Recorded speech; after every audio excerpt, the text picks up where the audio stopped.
things that we should know as a cybersecurity analyst, and some of the things that you might be going through. Today's objective, 1.1 and 2.2, we'll be talking about the importance of system and network architecture concepts, and also analyze output from vulnerability assessment tools. Who's had the opportunity to sign up for Hack the Box? What's happening? Hello, chat room. Folks checking in from Colorado. The website I just put up. Have you had a chance to nose around in there yet, Martin? It's called Florida. Back again. Welcome back. It's been a busy time in Florida this season. Got some good stuff in there. Summer season is the rainy season. Or excuse me, Try Hack Me. That's the one I put in there. Okay, gotcha. Try Hack Me. Yep, Try Hack Me. So the one thing that we noticed there was that I brought up an exercise that said how to read security information and event management, and it brought up Splunk. I don't think it's working now, but before it wasn't. So the VM was offline, and now it's online. So it might have had something to do with this AWS stuff. I don't know. But the VM's back up. It's a perfect example of how far am I? Oh yeah. So I'm on the cybersecurity track. I've got like 15 to 20 badges already. And the reason why I signed up for Try Hack Me is because it shows you everything. Like Burp Suite walks you all the way through everything, and Kali Linux, which is all the stuff I might get tested on penetration testing. It's amazing. I'm telling you, you need to sign up for it. It's only $17 a month. You're gonna hit a paywall at some point. Yeah. All this stuff gets you freebies, but at some point you gotta invest and go ahead and do it. Even if it's for 1 month down the line when you feel comfortable, right? So it's cool. So analyze those outputs from vulnerability assessment tools, and this is what we have. All right. The system and network architecture. First thing it pinpoints here is what they call log ingestion. So the one thing here is it says time synchronization. Now what we'll notice when it's talking about here, it's not just talking about quick. What is the NTP port? What's the NTP port? Go. Dang it. Guys, it's too fast for me. Too fast for me. Quick on the keyboard fingers. So network time protocol is very useful. With NTP, the reason why we want to use that, what can we put on a network to make sure everybody in the network has the same time? I'm doing fantastic. So far, so good. We gotta. Whenever we're videos, shooting and editing and posting and shooting and editing and posting. I think I got you. Try to stay healthy.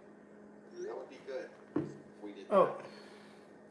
So next on our list is. We talk about, yes, you can put a clock on there, Leah. Simple as putting a clock.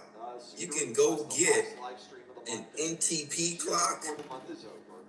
It's probably like this big. How you doing? How you guys doing? Welcome. Drop it, configure it, put it on the server. Leave a like in the video, drop a comment in the chat. How you guys doing? Welcome. Time preferences. Leave a like in the video and drop just to make sure. Put a comment in the chat. All right, so with the time synchronization, it's very important. I have some good content upcoming for you guys. I'm scheduling everything now. I'm making some thumbnails as we go. Starts looking at all the ingested so we have a lot of good content. We can have some good interaction now as well. Can use the time to leave a comment and give a like on the video. You'll see that on the exam. It's called event correlation. All right. So say for instance, it is remarkable. Mr. T gets an alert. He sees that somebody's trying to do a DDoS attack. Distributed denial of service on some servers. Good to have you here. If it's your first time here, good to have you here. And it's coming in on port, I don't know, I'm making something up. 5291. Okay. But this is a good space, productive space, where I do a lot of good interaction, learning, and stuff like that. I also have different videos that I made, cooking videos. Meanwhile, so far, I'm just getting those pushed out. that was but I happening have those content upcoming as well. on an edge device Shannon, where you're it looked new like as it was well. straight Welcome. UDP traffic Welcome. being sent, but he couldn't track it. I have a lot of It's good no content handshake. coming up for you guys It's just so stuff far. getting flooded I am in, and building then up. they stop. It's a productive space Now, where you can interact and Mr. get good Mr. content, and good AGM feedback, down there, Martin, good space for they have productivity. not talked. I also have a lot of But what cooking stuff that happens, I'll be doing and traveling stuff as Siemens well. So good soar to have you guys here. by timestamps. If you're See that subscribed, just something make is sure you check happening in the same your notification. instance, correct? Be So sure to check your now notification alerts start button popping so off to whenever every there's an security upload, analyst you'll be notified. saying, yo, due to time correlation and time synchronization, there's something going on here. We got 2 attacks that are happening, and then it can start distributing that information to you. So you see how important, why that's important? All right. And then your logging levels. Okay, with logging levels, you want to give some type of urgency to different kinds of telemetry coming in. You have to have your level 1s, your level 2s, your level 3s, 4, 5, wherever you're going, and the importance of that. You want to see that first. Okay, so you want to make sure you categorize those events, which gives you better telemetry on an output report. So you want to look at that. 2.5 minutes away from For the operating system, we are 18 years after that. All right, you really have to safeguard the Windows registry. I have not. I have actually. Can anybody surmise what is the Windows registry and why is it there? So I've not really aged. Who wants to take a shot at it? But the company is 18 years old. Wait, what was the question? See how that, Anybody? See how that happens? What was the question? Where did that happen? Who can give me a summation of Windows registry and what is the purpose of it? Where we Oh. sort of started with this whole idea. And what's great Why do is we that need it? when we started this endeavor, which was Correct. The store configuration about the operating system. What else? and make all of this free. We thought, how could we do it? How is it possible that we could? What kind of files are there? So I'm so pleased that we were able to make it happen. Hierarchical. It's- You're I'm so correct. pleased that we're still here. What is the name of those files? Which is even more fun. It's crazy. It has a certain extension at the end of It's it. because of you folks. It's In because Charles says thank you so much files. for being here. We can always depend on Charles. There you go. Your, Mr. T says System 32. You're correct. They're the System 32 folder. The purpose of the registry files is keep data inventory and time logs of entries. What you'll see here and what they said Go back and look at it. Go, yeah, they were probably right about that one. on the video, hives. Thank you very much. There's 5 hives. They all keep DLL files, the direct logic library files. All of those are interwoven and work off of dependencies in order for all the processes to work together. Get these going 30 seconds. You have to safeguard those. Okay? Turn off that. We got one. Open Now, there. you can We got cameras. set Good. group If policies I got my do not for disturb this turned users on already. to only be able to access certain things at any given time. So you need to take advantage of who has the rights and permissions to do things. Seeing how we do When it comes down to that, you're going to see this number come up took a me a lot. while to finally get the questions ready to go. But now we are. Let's see if Or we can 6, bring up our 3, Let's go green light on the 6. keynote. Green light, green light. Green light, green light. Like, that's I know what we Mr. want. T's like, It's time for a live stream, what everybody. is this hieroglyphic stuff? I know what y'all know what this is already. You're just seeing it in a different format. Y0701 Security Plus Study Group. This is the study group where I ask you questions that come directly from the CompTIA exam objectives. We get to see how well you happen to know these objectives, which means Mr. T was like, you are indeed yeah, like Linux. Now you can do the. How are you doing? How are you When you doing? do it in Linux, you have to change modifications. How are you doing? Give a like in the video. brings up everything, and you can add or take away. The first part of it, right? All of these cover system, file, structure, what group they're in, pretty much, of what they can do in each group. So,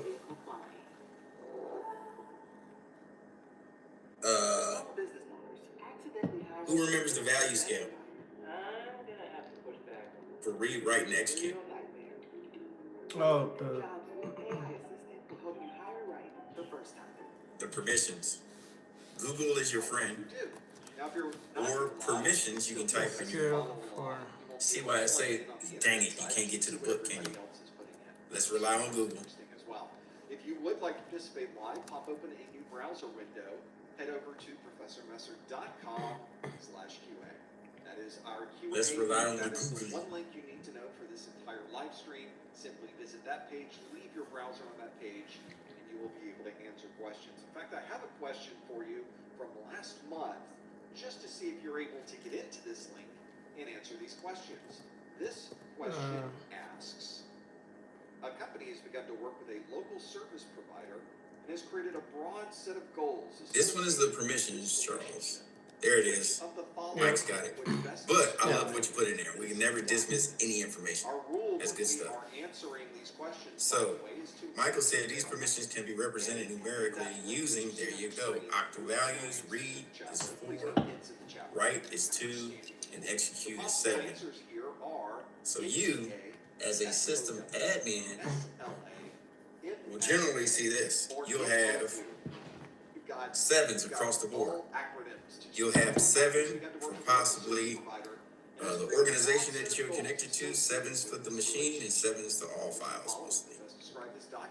That means you're an admin, right? And then from there, what you can do is add more folks. You have the power to do so. We will come back to this question in just a moment because I have more questions that we need to have answered before we get to that point. You have the power to do so, and you have the power to take away. Michael says 777-93-11. The time, right? Yeah. 777-93. Yeah, I remember that. That was Prince's band, yeah. All right. So remember that, though. And then what you do is system for file structure. Remember the file locations. Now I showed you system processes. Y'all remember where that's at? System processes. You can type processes or services. Excuse me. So you have the process. What's the difference between the processes and services on a computer? That's the name of it. Which will only be what, another 9 months, 6 months? You really need to know that. And we have our weekly pop-up questions also available on Instagram. Go to professormesser.com/Instagram for those. Now, for those of you that have been watching the Security Plus exams, you've been tracking the different versions of the Security Plus exams, you probably are aware that currently there are 2 different Security Plus exams that you could take. One of those exams is numbered the SY0601. This was an exam that was released in 2020, way back in the day, as they say on the internet, and it will be retired on July 31st of 2024. Record scratching noise wise, less than a week, that's correct. So that is an important date for everyone who's planning to take the SY0601 exam. We're here now. This is it. And another thing. All right, so what we see in the process is a sequence of steps to accomplish a task while the service is a function providing something of value to others. Yes, so a process would be an instant. It's something that's happening right now. That's why it's going to have what they call a process ID. So when a certain process starts, can we say the word ephemeral? Temporary sometimes? Yeah. Sort of. Yeah. Kind of applies to that until that process is done, and then when you start a new process, it gives you another. A service, again, is providing a service to you. It's built into the operating system. It belongs to the kernel. DLL files along with it. It's part of a whole system of stuff. Yeah. Right? And then they'll have dependencies that they all work together, right? In order to operate. So yeah, appreciate that information. So you have to make sure you safeguard that. Document everything in your hardware architecture, because sometimes system processes, a lot of things work together. They work together. Right? So if one thing is affected, the other can be affected. So it's already been out. With infrastructure concepts, sometimes you'll have what they call a serverless architecture. Now, I'm having y'all look up all this stuff. I'm gonna tell you what I can tell you. But this, and this is on the exam, so let's look it up and get some definitions. Because once we look it up and see it and read it, then it just reinforces it. Yeah. What's serverless architecture or serverless concept? So if you have been studying for the 6 and for some reason you're not able These to confuse folks. This is one of the things that confuses folks on the exam. Where that exam is retired, then you will need to switch your efforts over to the 701. Serverless. Continue your Security Plus studies. Everything else about this exam is the same. It's still one exam. It's still 90 minutes. It's still a passing score of 750, and it is effectively the same format. The serverless architecture is a cloud computing model where developers can build So that is the important part of without this. managing All the questions that we talk underlying about services today for users. will be specific to. So instead of managing service cloud providers and using and patching builds, So basically, you got So we're sticking everything in the cloud. Studying for the 601, go back to our 601. the cloud provider is one that's going to make sure everything's beautiful. There's 3 years Don't of have to spend any extra money for a person to facilitate it. exam objectives, so that might be a good Key features include automatic scaling, pay per use. Oh my God, we talked about the pay per use model. Not pay per view. We're not watching Tyson's versus Holyfield here. also It's a challenge. pay per use, Well, not at this pay point, per you're view. probably going to be taking the 701. All right. Unless you have Now that could run up. That could be real high too. and you're trying to get that 601 done. This So happens now we're looking at cloud. There's a big rush right at the end to try to If get you the see final any of studies those in, together, done, right? Absolutely. say it loud and say it cloud. Their way towards that. A lot of you are going to earn your certification. Cloud. That didn't land well, Mike. That was, say it loud and say it cloud. Once you earn that certification. So it's the same as if you were to take the 701 exam, you're still certified for Say it loud. James Brown, right? Okay, listen. Now we do have a This lot of virtualization. things. So with cloud concepts, though, you can scale up, Our course notes, our practice exams, right? Spool up some VMs. Remember, infrastructure as a service. This. If you want this, cloud is going to provide you AAS. Whoa, what is that? Let's act like I never wrote that. I'll just say it. IaaS, infrastructure as a service. If you don't want to buy servers, switches, routers, load balancers, all of these things can be purchased in the cloud or rented. Yeah. So virtualization will give you that, as well as desktop as a service.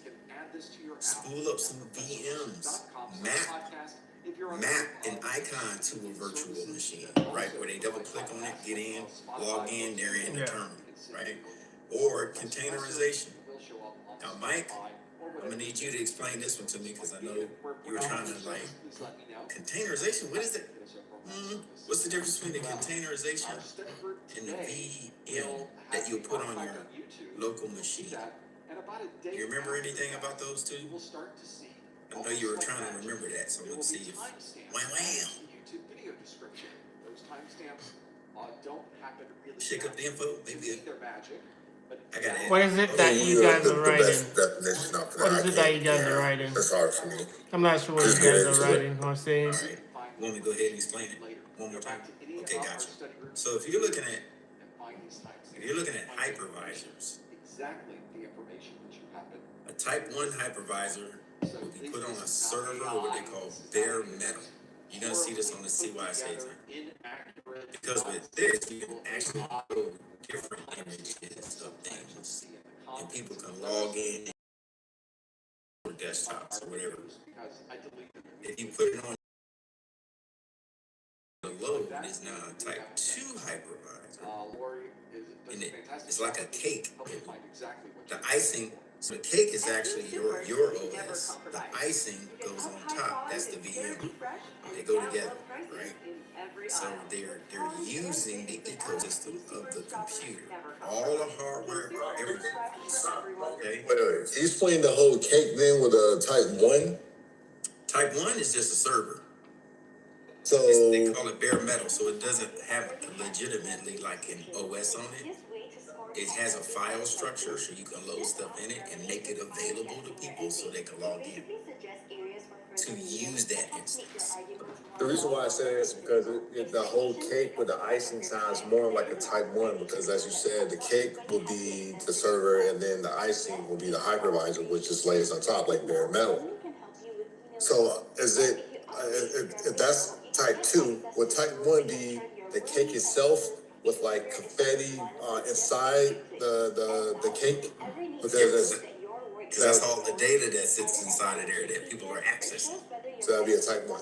That's a type 1. Okay. Like the way you did that. Yeah. Okay. So if you were to put confetti in the batter, and people want it, they're like, ooh, I gotta get to it. Well, you gotta get to the server. And getting the server to access that image that has that confetti on that layer, if it's a 3-tier cake, those are 3 different images. I need to get to the cake to use it, to get a slice, to use it. The icing part for the type 2 means you have the OS, but that VM, that image that you downloaded, is over it because it sits on top of the OS, but they're all used together. They use all the resources together. That's why. Yeah. So good analogy. I like that. Yeah. So now containerization, everything is separate. Take a cake. Take the type 1 we use, right? With the confetti on the inside. Turn it on its side. Dunk. The icing in between the layers, that's the separation and the security. Now Mike's like, oh, I get it. Now you have 3 containers that don't know that there's one next to the left or to the right. There's a layer between that gives it a security feature as if it doesn't exist. But me, as the system admin, now can say, we had this old clunky VM with the icing in it. Now we're not using that no more. It takes up too many resources. I use too much flour, too much sugar to make this thing. I gotta worry about Brian sneaking in the kitchen stealing a slice. No, I'm not doing that no more. So we're gonna do VMs, and now everybody can access it, but I'm gonna put the cake behind the pantry door with the lock on it so you can look through it, but you can't touch it. The only way you can get to the containers, the whole family, is if I give you a key. So if I have 5 members in my family, one of them's under 5, no, you don't get a key, you're under 5, but everybody else gets one. That means it's free access for everybody to use the containers. When you're done, you lock the door, you're gone. It's left there for everybody else to use. Now do you understand? So the 5-year-old, we definitely don't want them to have it because they're going to get up in the middle of the night and try to steal some slices. So you're on restriction. I'm going to limit your access to a parent who has a key to get you what you need. Yay. Ice Cube. All right. Like to go into the future, then you do not want to have something that is very specific. Moving on. Well, let's delete this first. Then with network architecture, you got to keep track of everything on-prem as well as the cloud. Sometimes they're going to connect. Thank you, Mr. T. Parental controls. Yep. So, with the cloud and on-prem, can anybody tell me the device that connects an on-premises to a cloud instance? If we wanted to connect those 2 networks together?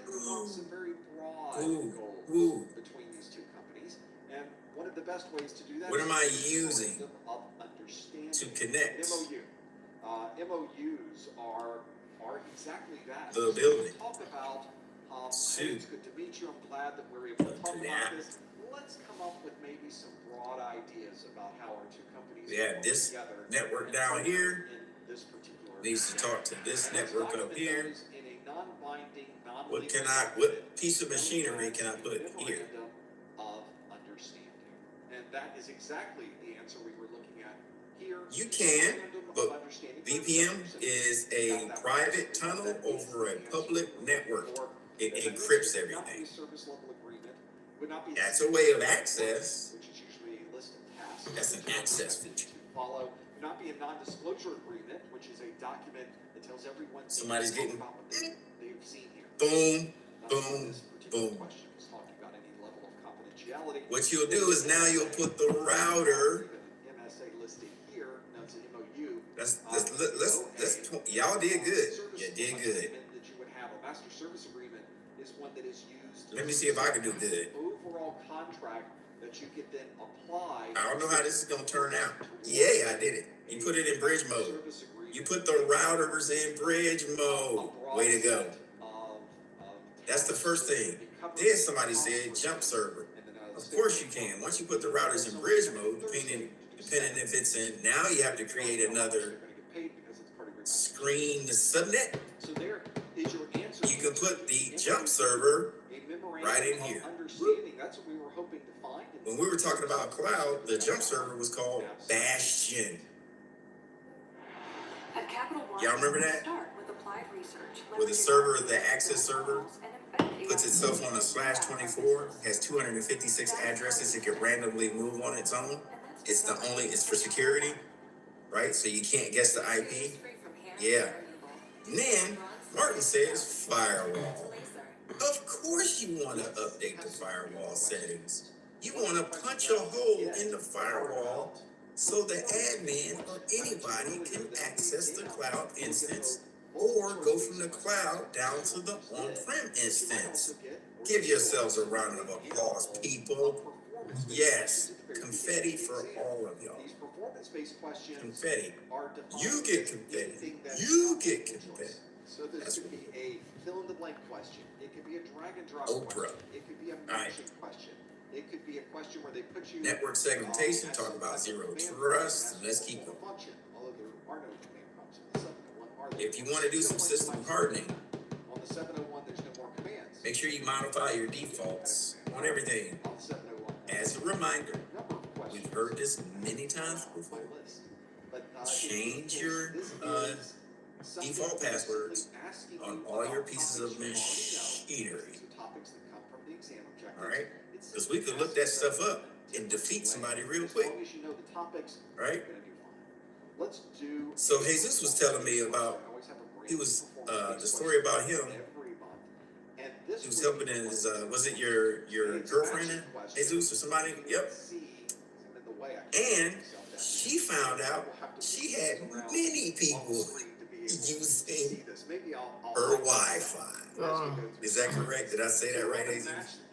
Yes, sir. So when she set up her router, she didn't set up her domain name and password, so it was basically free chicken for everybody. So everybody was using, and she didn't understand what was going on or why it was so low. So it was kind of just like the methodology, just walked her through it. And then when I saw her pull up her password or her Wi-Fi network, I saw that it didn't have any password set up. Like there was no lock next to it. And she was like, I was like, you don't have a password set up? And she was like, I do. And I was like, no, you don't. And I had her forget her network and had her click on it again. And immediately I was like, yeah, that means you don't have a password set up. So I had her set up a password. It immediately booted everybody off, and she was good to go. She went from 0 speed to hero speed. And then she didn't know how to log into her account to see what kind of plan she had, and she didn't know any of the user info. Like, do your parents pay for this, or like what? She was like, I just never set it up, and I don't know what the password is. And I was like, look at the bottom of your router. And then she looked at the bottom of her router, and I was like typing that information. It logged her in. I was like, okay, now set yourself up. And then I ended up just walking her through the whole process. That's dope. That's dope. Once again, giving out some celebration flags to their Jesus. Way to go, man. Typical IT stuff you'll do every day. Yeah, so that's what you're forced with. So make sure you safeguard your stuff. Everything's on the internet. Everything he said. So secure baseline information. Use your CIS benchmarks and your DoD STIGs. STIGs come out. These are like bulletins. They tell you when something's on the street and it needs to be fixed fast. It's going to have a drop dead date. It's also going to have references, an authorization letter, who authorized it on the network. So all your information will be there. And as a system admin, you have to report back to that organization or whoever put the STIG out to let them know you have complied. And if you had 5 options to choose from, I also had a spreadsheet. So for every STIG that came out and it didn't apply to us or I had to do it, I could document my findings and keep track of all these STIGs that came out. So if I ever got audited, I'd be like, they say, oh, you didn't do it. No, I did. Here's a screenshot of me completing it. Here's who I sent it to. Here's the email. Here's the person I talked to. Always CYA. IT, I'm telling you, they will throw you under the bus immediately. So have an answer to it. And here's the thing, if you weren't able to get to something, send an email to somebody. I'm not able to get to that. Sometimes that's just enough coverage to say I didn't do it, but give a reason why.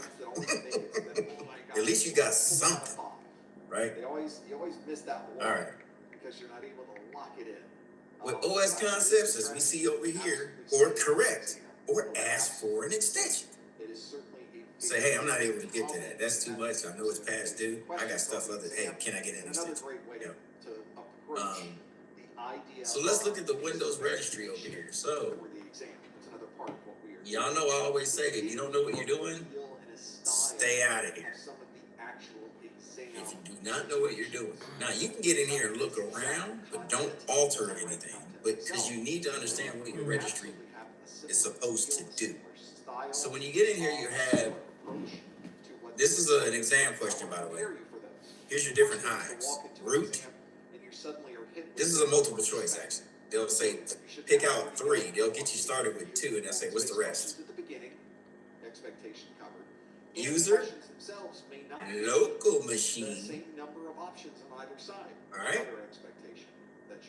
Then you're looking down here, users, and current config. Those are your 5 hives. Okay. Now, when you start getting into the hives, there's different things. I can't get into mine because they lock me out. I can look at mine, but I can't change anything.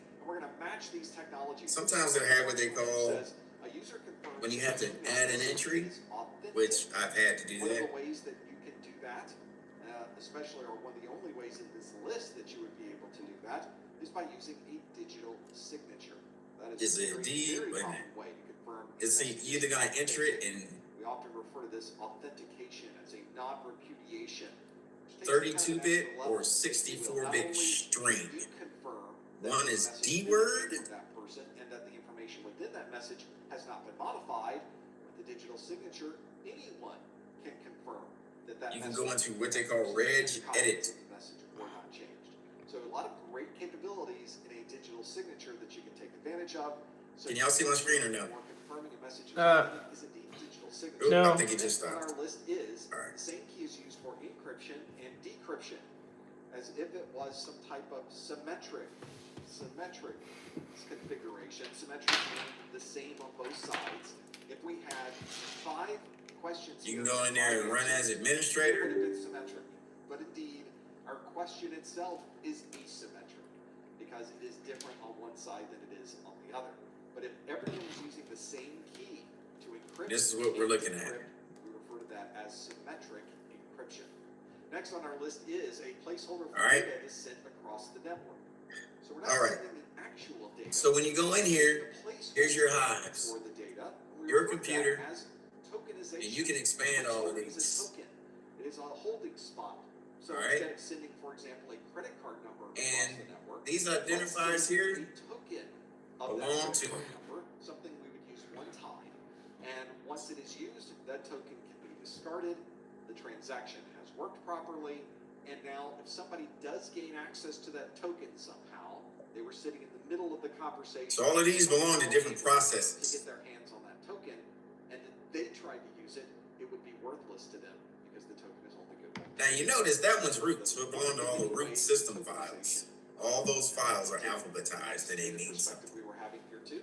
If I want to go into current user, you can drill down to Microsoft, Windows, and one way that you can make network, printers, anything you want here, software, and typically you'll go into system the idea of entropy with control set, and there you and policies. Sometimes you can go in here and enter a value set. Salt is how we would add additional. Sometimes they want you to modify a value set or add a value set. How you guys doing? How you guys doing? People liking the video. This is what I wanted to show you. There's two things in here, and I would regularly have to go here if I had to add a device to the network or it didn't take. You have to do it what they call a D-word string or a Q-word string. Depending on what you're doing and what that application needs to do, or your OS, you go ahead and click that, and you would write a string to put in there to allow a certain application, instance, user, or whatever to do certain things. All right. Now, are all these things published? Like regular, something that you can look at in front of you every day? No, that's why you got to know what you're doing when you go in here. At King Supers, you get All right, upside because quality, if you guaranteed don't, fresh, it's a bad day. down low prices in every aisle. All right. With quality and savings that add up, Now, you never I compromise. can right click on here You'll save big on your and modify. King Supers. King Supers. It all comes down to a binary. See that? A decimal or a hexadecimal value that you're going to put in here, that which will apply and interact with the system. You would go to Okay? purchase something. They would take your credit card. And the other thing that you'll see here, you can say modify binary data, and you can put it there. That's why you used to have the cards used to. But typically what's going to happen, your IT or the directions, if you need to follow it, will tell you what you need to put in there to bind certain things together so your operating system or processes and services can execute what you put in there. So don't be surprised sometimes if you don't have something joined into the network that you'll have to go in here into the keyword string and put something in there. Well, that means the things that were left over. All right. Stretching. There you go, hexadecimal 1 through 9 or A through F. This will help you accomplish what you need to do. And make it stronger. That makes sense? By performing a number of standard steps All right. to it. Maybe it's by using the key multiple times. Give me one second. Lots of ways that you can make a key stronger. Lots of very well-established algorithms to be able to do that. And when we make that key stronger without actually increasing the size of the key, we stretch All right, that. so that's exactly what we would choose there, key stretching. when you go down to local machine, here's your hardware, Graphic concept where you have to start trust somewhere. different security features, software. Aha! And there's all your software. In order for a piece of software to work correctly, and it's not working with your computer or a network integration, you may have to come in here and add a string, That is the right website that you're on. a D word, website. It is or a keyword, I have established depending on what you need to do. behind the scenes are those that You have your certificates that go with this, so like, I'm pretty sure if I came in here and deleted a whole hive and restarted, y'all would disappear and my computer would have a hard time turning on. Yeah, so that's why you don't want to mess around. So that's why I'm just hitting X and I'm not saving anything and I'm leaving. That your browser trusts. So that is a type. But I wanted to show you that Of that trust. because that is a very important area that you will be working in. Uses a root of trust. Your computer computer system has hardware. So when we're talking about rootkits, With a number of that's where those viruses are going to hit sometimes in those hives. That root folder gives you root access to everything. So it can attack there. But it describes where we get this trust from ultimately for this particular task that we are performing. And then lastly, we have key escrow. When you see this on the exam, we went into the Windows registry files. Remember, we explored Security Accounts Manager. That was that SAM folder. So if you want that was under personnel. so that nobody can access this data. These are the different file formats that we talked about before. Now, when you see INI, those are initialization files. Initialization files. Kevin says, destroy the hive. We'll all pass that way. And what, in the testing computer? Man, guaranteed they'll shut you down and turn your computer off once they see. Remember, what's the network snitch? Oh, see? They're going to get a trap message. Kevin is trying to access registry files. Shut down. Boom. Can't get a virus if there isn't a. You better off just taking the whole computer, not trying to hack it. Yeah. Or do a slushy moment. Kevin's like, oh my God. Destroy the computer. One of the questions that was asked earlier is that you could have gotten some. They don't know who our pen testing instructor is. I will find a vector. Partial credit, good example. So the initialization files, check it out. I would give partial credit, but I'm not the one grading your exam. Fortunately, CompTIA does have a frequently asked questions file on their website, which specifically This is going to start a program, yo. give partial credit for performance-based This questions. one starts up. You're initializing something. You're starting something. It's preloading something. It's fetching something. Y'all want me to keep going? We're never going to tell you. It's going to get something. It's finding something. It's there you go. I think I said it. Find it before it's due. This is your first test as a pen tester. I'll see what I can do for you. It's good to know. All right, so those initialization files tells you what that program needs to get started. Then you have extensible markup language, XML, common language, computer language that all endpoints can use to ingest information and source it and parse it. Then you have yet another markup language. Believe it or not, that is an acronym. It's yet another markup language. All of these topics are from the exam objectives, so if you don't recognize any of these, that was somebody being lazy because they just didn't want to. Yeah, they just. Can somebody look up YAML for me? YAML? Okay.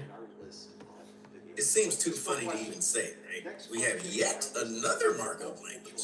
What does that do? Shall we? That would be nice. What is it? Based question asks a company stores. Ryan, send the drone out. See what Database. Send the drone out. See what yet another markup language is. Oh, YAML. Okay. Protection strategy. Would this be Used for configure? There you go. Thank you. Permission restrictions Used for configuration files or masking? and data exchange between applications. Is commonly used for configuration files. See, that's why it's going to stick a little bit more. We looked it up. And in applications where data is being stored and transmitted. YAML targets many of the same communications as XML standard. There you go. Okay.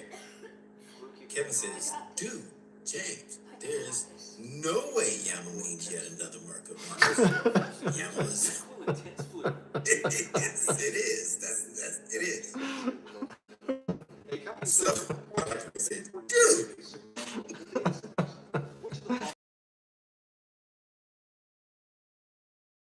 Obfuscation. Segmentation. What port uses You think you know the answer? configuration files to be transferred on a network between port devices? Between port Small devices? little config files. Answer. Trivial. They're so What's small, they're trivial. what's that, Working their way towards your certification, you'll notice that all these terms come up. I think I got y'all on this one. Do in our study groups. And don't ask me for no more information because I want to win. I need another point. And so if there is anything in this list Kevin says the port you assign. There's actually one port. Darn it, Mr. T. Get back in the box. Ports. Okay. I think if anybody's ever in a case Yep, starts with T. doesn't look quite It's right, initial always trivia. and figure Small it little out. trivia files. Port 69. Way to go. Well, I guess y'all give me a little some. Okay, everybody give it up for T. Let's give him some rockets. Because you will often run into All right. I think knowing all What's the of score now? the answer is just more 3-2? educational for all of us because we can step to Golly. and understand what they Yeah, it's a weird really port. mean and how they are associated with this So, problem we're trying to solve what happens is in this question. And the also what's YAML important of that has the is that configuration. you can find XML is a common computer language, readable computer language. on your actual exam. All right? The fact that we were able to go And through JavaScript and notation and is understand a coding language go and sit for the where so that's they another great thing to think. kind of like Let's see how we interlock did with information. this one. The question again So you have asks, HTML web page. of an important database across multiple You can use it with Which JavaScript. of the following would You best can merge describe those two the languages together in a web page, add some security. obfuscation, So basically, if that web page has not been locked to masking that JSON, talked about, and indeed let's say here, it's a picture you need to click on, but it's a JavaScript object notation, we've got lots sits inside the web page. If they have not been vetted, have answered it won't let you download it, won't let you steal it, won't let you copy it, won't do any of that. You have security markup in there. You get what I'm saying? Yeah. So the security markup language binds them together, Why would it not be permission restrictions? Well, it's because right? segmentation is exactly the strategy we might want to use to be able to keep things up and running because we can take Next, data and separate it out. you have your file structures. To different locations. This is very important. Databases. Quick! That way, if Here's we lose a database, if we lose Well, I don't even know what I was gonna say. server it's on, I just did that to try to save some time until it came back, and it didn't. data associated with this and still be Oh, yeah. at some degree How can you secure? running with the I know, right? I was like, Now, obviously, I we did don't it for want to do effect, downtime. but it We're failed. always planning on What it do you is. do to We weren't encrypt planning for downtime / Friday. your That file happened as well. structure? Doing the CrowdStrike, and having To encrypt the 3 file. letters. situation. That certainly becomes STP? an issue. So this is another one of those where we have to plan for every Dang it. type of So you know I gave her the answer because I said it. scenario that we can What do you do to encrypt the file structure? EFS. Way to go. Yes, Aaliyah, you get rockets too. Got that one absolutely. Was that a gimme? It was kind of a gimme, but I think it was a Ford gimme is. to have right I'm off stopping the bat. quizzes because y'all are just laying me out right now. Performance-based question. I gotta catch y'all when y'all least vulnerable. Question. All right. Another one Or here. most This vulnerable. question asks. So you can kick in EFS Patched operating or a system. computer. Which of the following would have If there is any like data provided that is trying to be this taken notification? from the network or the computer and you have EFS on, there you go. DLP. I almost said BitLocker, you're right. So what you do is you encrypt a file system. The cool thing about this is, remember we talked about those permissions? A company has identified a server. You can set permissions for a file structure. Yeah.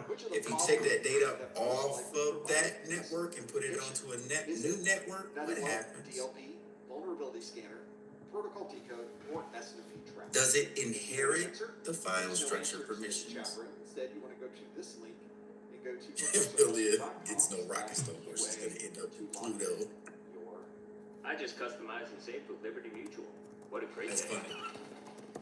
She might end up as an instructor here at my CC. More than the smell of your own You never know. Ugh, no thanks. So, when you have that, dang, Mike, you came in like you was shooting a movie. What? All right.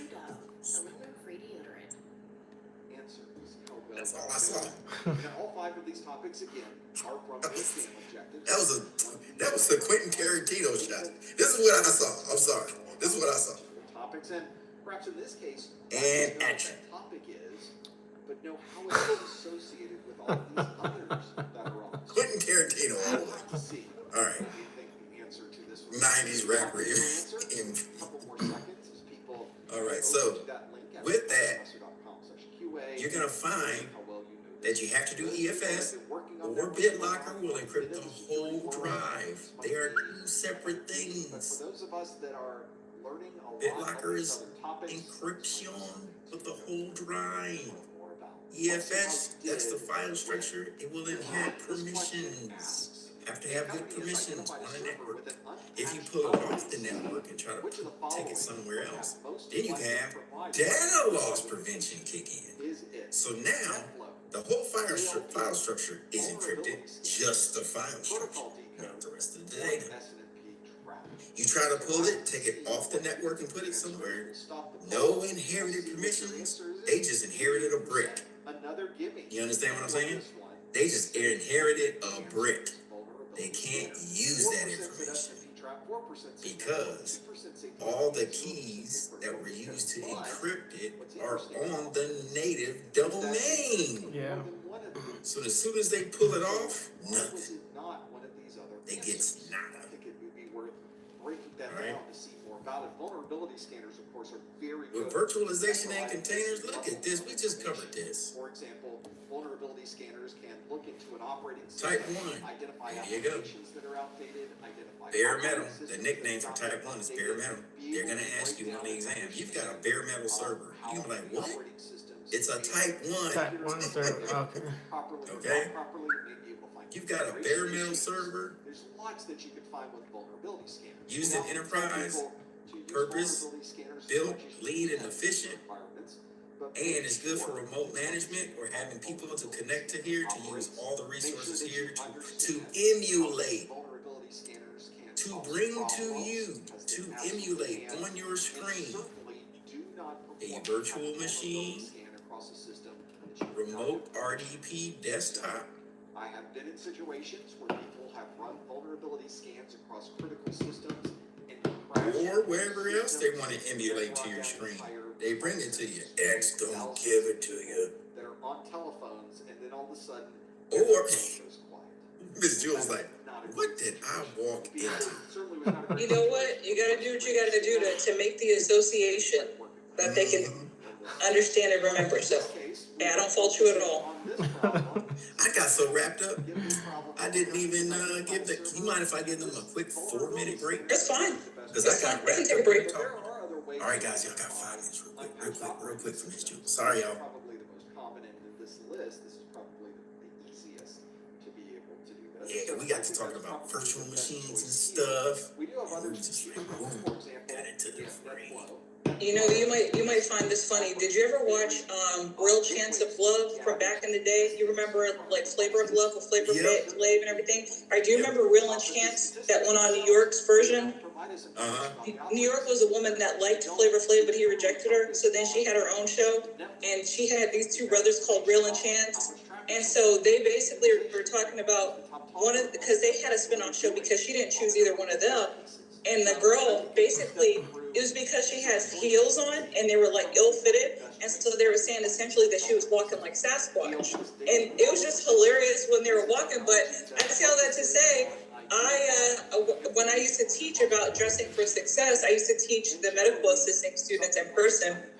And a lot of times the class is majority female, and they wouldn't understand, like, listen, you don't want to go into an interview with ill-fitted shoes, clothes, anything like that. And so I was telling them, like, listen, you're going to be walking like, you know, a Sasquatch if you have heels that don't fit right? You're going to walk like that, and they were cracking up. But again, it's the little associations that, especially when people are like having fun, like enjoying, like learning the material, they're more likely to remember it. So I don't fault you at all. Yeah, they really grasp on it, those little analogies and stuff. Oh, Yeah. what is this? You see what Charles put into the chat, right? Let me take a look. So the best answer here. The Flavor of Love. Oh yeah, man. Listen, Flavor Flav, I don't know. Honestly, sometimes I look back fondly, like on early, like 2000s. Interesting to say the least. Actually, have tried to watch some Flavor of Love and other early 2000 shows. So, anyway, different time, funny in its own way. Yeah, he doesn't look like that in person though, because me and my wife went to a Wu-Tang concert here. And Flavor Flav, Flow Rider was in the back partying right next to us the whole concert. And Oh, really? Flavor right there was. Yeah. He doesn't look anything like. He's just a calm looking guy. He's like 5'4". I think he's like 5'4". Yeah. Yeah, he is a shorter guy. Did you know he's a musical genius? You know what? Actually, I'm not surprised. First of all, I know he's a character, so I don't know. But with that being said, I'm not surprised at all that he actually could be quite musically talented. Yeah, he's trained in classical music, and there's a video on YouTube with him. It escapes me who it is, but I'll just say a name to associate. It's kind of like he was playing Bach or Beethoven on the piano. Oh, okay. And it sounded so amazing. Yeah. Oh, really? I have to look it up, actually. Yeah, actually, I don't think my husband knew very many of his early 2000 songs. So I would like troll and play the Flavor Flav songs from the early 2000s. They're kind of amusing. But anyways, yeah. Flavor Flav is definitely a character. Good stuff. Good stuff. Yeah. It's interesting too, actually. I was talking to my husband about this earlier. Just the different genres, just especially in the 80s, 90s, more in the 90s, because I was born late 80s, but just listening to music on the radio, I felt like they had a lot more variety.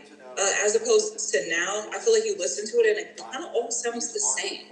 I wonder if it's just because of the internet era. You know how everything kind of becomes smashed into one. I'm from Pennsylvania, but we would go Mississippi or down south somewhere, and they would have different regional artists, and they would have their own little sound, if that makes sense. Whatever songs they were making. So now though, I feel like most things just sound the same. We were talking about this. Me and my wife talked about this yesterday. You knew a Teddy Riley song when it came on. You knew a Timberland song came on. You knew a Pharrell song. Whoever, they all had their signature sound. Now, I don't know. I think it's the age. Yeah, it all's a cycle. Yeah, I think so too. Yeah, honestly, I'd rather listen to older stuff than some of the stuff that I hear today. I try what is this? And I'm just this is very underwhelming. Completely not interested. I'll just go back to the stuff that I know that I actually like. So. All right. Let me see here. Charles says it's because we're old. No, Charles, the music was the bomb back then. I sound like my mom. Yeah, it was good. Actually, I don't know, even when I was a little kid, we used to always listen to older stuff. We used to listen to radio stations with the older stuff, so. We're the boomers now. Hey, I categorically reject that. I don't think I'm ever gonna have the boomer brain, Charles. That's not for me. I'll keep that title off for me. All right, I'm gonna hand y'all off to Miss Jewel. Whoop whoop. She's here. I made you co-host too, so I didn't know what you want to do. Appreciate that. And you got him. Appreciate that. Okay, so let's take a look here. Essentially, what we're doing is, this is the last couple weeks, so I think what I'm going to do, I have to pull one of you just to gather some details, but what I'm going to start to do actually is, I'm going to start to just pull you guys and talk with you one-on-one about job searching, also making sure that, things are set up for you guys to be successful in that area and kind of find out how things are going, as far as, with their classes, what strengths which classes you're feeling, or not classes, but skills, my apologies, you're feeling strongest in, and kind of thinking through a game plan. I really would you guys are going to be done in basically less than 2 weeks, right? Is that correct? Yes. About 2-3 weeks. Yes. 3 weeks. Yes, okay, thank you, Jesus. Thanks, James. Okay, so yeah, all right. And actually, you know what? I'm going to be gone on the day that you guys are done. I gotta take some time off. So yeah, essentially these next 2 weeks I'll pull you guys one-on-one. We'll meet and just discuss how things are going for you. So in the meantime, I guess if James has other things that you guys can work on, go ahead. But I would say during the time that we have class, it would be wise to just use this time to kind of look and see if there's any opportunities that you want to apply to. And while I'm here, if you let me know, I can see if we have contacts, I can give you feedback on your resume, that kind of thing. So that's what we'll do for this next 57 minutes. Does that work for everyone? Yeah. Any questions? No? Good? Okay. All right, so actually, Michael, I need to actually wait till a break. So that's our next step, is So figuring just it bear out. with So let's see how we do with this one. Remember, if you've locked in your answer, so let's see how you did on this one. What did you choose? Which of the following would be the best description of active All right, reconnaissance? Michael, I'll see you. Would this be social media analysis, dumpster diving, OS fingerprinting, DNS registration info, or financial review? We're stopping the poll. Let's see how you did. Oh, we are all over the place on this one. We went from 90% of us knew the right answer, and now we're thinking a lot about what these could be. So let's see if we can break this out. 29% of you say social media analysis, 28% of you say OS fingerprinting, 26% of you say dumpster diving, 12% of you say DNS registration info, and last one says 2% say financial review. It'd be great if it was that one, but it is not.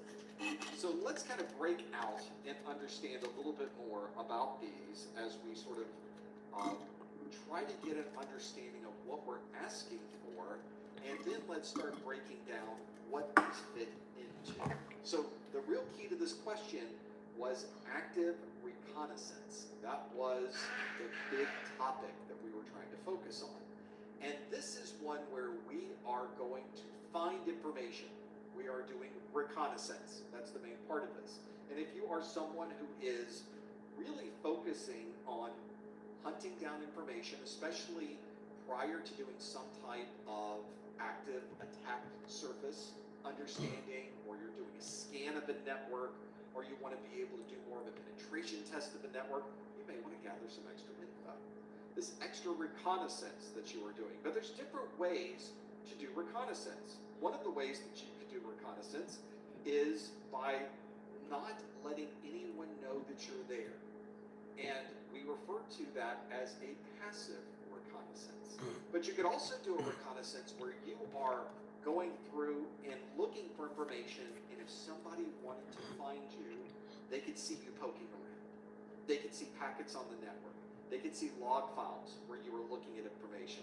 You are actively going out, and you are making yourself known when you perform active reconnaissance. So if you perform a ping scan, that's active reconnaissance. I can perform a packet capture and clearly see the ping scan. Your IPS is going to fire off when somebody performs a port scan. You see this traffic on the network. And at that point, you're made. We know you're there. We know somebody is doing something on the system and trying to gather more information.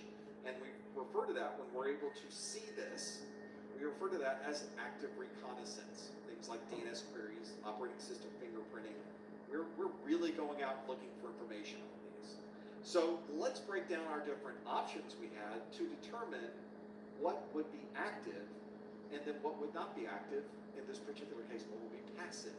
So let's start with one that's at the top, social media analysis. Social media analysis. So if you wanted to gather passively information about me, you could go out to my YouTube channel, you could go out to my Facebook page, you could go gather information about these. But one of the things that is interesting to me is that I can't tell when you do that. Facebook doesn't give me logs, YouTube doesn't give me logs down at an individual level.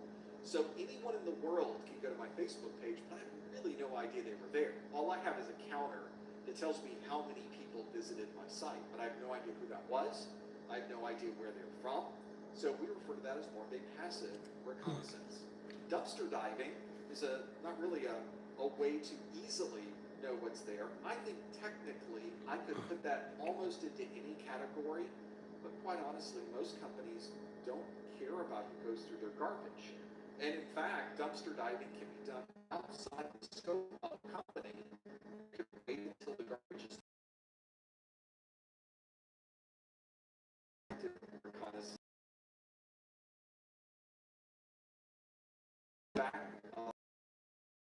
And they have a fence around it, and they have cameras on it, and then you go into the dumpster to find data. Oh, maybe we could cut that into the active reconnaissance, but that's such an unusual scenario that I don't know what I would say that it is the best description given all of these things that are here. So let's keep going through this list. DNS registration info. Many of you that have purchased a domain name know that the registration info is public. In fact, you may have even gone through and looked at a who is to be, that's the term we use to be able to investigate and pull down information about someone's registration info. So you can perform a who is of ProfessorMesser.com, but that who is a separate database maintained by the person I bought or the organization I bought the domain from. I have no idea if you're looking at that database. And that database usually has information about my name servers, their IP addresses, and then information about the company itself. So that's a really good example of finding information, but I have no idea you did it. Morning, sweat, taste test, sweat, go time, grow time, big time, sweat. Sweat moves you forward, we'll make sure. So it's very passive, and so we're going to put that in the passive category. Financial review is very similar as well. You go out to finance.google.com, you can go out to finance.yahoo.com, you can go out to MSNBC, you can go out to Bloomberg, you can go out to any of these other financial websites, and you can pull that information about a company. But when you do that, the company has no idea you're pulling that information down. So I think that's one of those examples where fits very squarely into the world of passive reconnaissance. Now, the only thing left on this list then is OS fingerprinting. This is a term describing us being able to identify an operating system and the version of that operating system without actually authenticating to that device. Although we're not logging in to that operating system to be able to gain information, we are sending in packets and we are examining the packets that we get back. Different operating systems will respond in different ways. And by examining those very minor differences in the responses that we get from these devices, we can narrow this down to a type of operating system, and in some cases, a version of that type of operating system. But that means that we had to send packets across the network. We had to touch that machine, so to speak, with our packets. It had to respond back to us, and therefore, that is a very active process. Anyone who was monitoring their systems, anyone that is capturing packets, anyone that is logging firewall rules, all of this information will be logged because this was an active reconnaissance. So there you go. That is our answer. OS fingerprinting would be the best description of active reconnaissance in this 5. Although dumpster diving, I think we've already said, is sort of on the edge of what we would consider active versus passive, but that wasn't the question. The question was which would be the best. And in this list of 5, OS fingerprinting very solidly, very clearly, without any hesitation, is a very active way of performing reconnaissance. That's what I would choose, and that's our best answer. And if Hey Zeus, I know you're doing 12. Wait a minute. You're testing for what today? Let's do another question. Or Sec Plus. Sec Plus. Did you need anything to go on? Right now, honestly, I've just been focusing more on CompTIA Core 2 right now. Which of the following would be the best description? Then actually trying to tackle my first Sec Plus exam. Has begun to implement. Okay, so is there anything you need me to go? Okay, so you're good for Sec Plus right now? About as good as I can be. I'm not going in fully confident, but I'll definitely go over some things because I have to take it at 5:45. Okay. I just wanted to ask. I'm here for you. So it sounds like you have it handled, but yes, sir. So right now it's more so just going over my Nook or my Kindle and just kind of reading things through. okay. If you need something from me though, let me know. Yes, sir. Thank you. All right. I didn't want you to get lost in the sauce. Your answer, see if you happen to know what it is. Be good to kind of break each one of these apart. All of these are important. I would think we would want more complex passwords, secure key storage, stronger encryption, offsite backups, and self-signed certificates. Maybe we don't have to have self-signed certificates, but they sure come in handy, I will tell you. To have your own certificates, you're managing your own certificate store internally, it'd be fantastic. Give you a lot of flexibility. So all of these might be good to have. We need to figure out which one makes sense in this particular scenario lock in what you think the answer is. We'll have to see what they are. It could be more than one thing. Because if you look at this, not really. Because the answer, the question, requires us to have one big answer. The question says, which of the following would be most associated with this particular change we want to know. So let's see how well we can pick the most applicable answer and lock it in. Let's see how you did. Companies began to implement key stretching. Which of the following would be most associated with this change? Would it be more complex passwords, secure key storage, stronger encryption, off-site backups, or self-signed certificates? Let's see what you chose. We'll close the poll, and you can see 56% of you say stronger encryption. 31% say more complex passwords. And then we have 10% that say secure key storage. Then we go down to single digits. 1% say self-signed certificates. Everybody likes the alliteration there. And then 0% say off-site backups. So if we go with the majority here of stronger encryption, we'd be in pretty good shape. We're talking about, of course, key stretching. Here's key stretching. Nissan Rogue has been named a Consumer Guide Best Buy for 11 years in a row.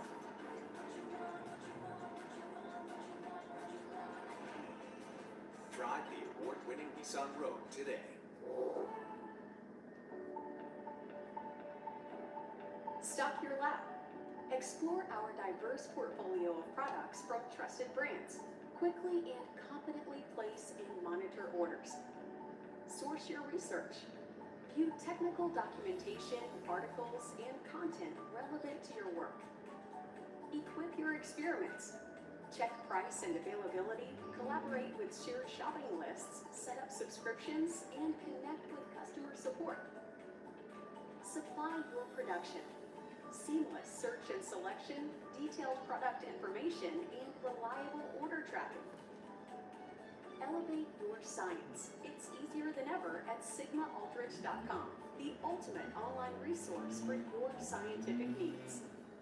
Go to SigmaAldrich.com and start exploring today. Well, if you have a key, and it's not very big, and it's kind of weak, and you don't have a good way to protect things when you have a weak key. When you have a small key, it makes it very easy to brute force. When you have a weak key or a weak cipher, it makes it very easy for somebody to gain access to that data. So we need to make our keys bigger. We need to make them longer. We need to stretch them. There's different ways to do this.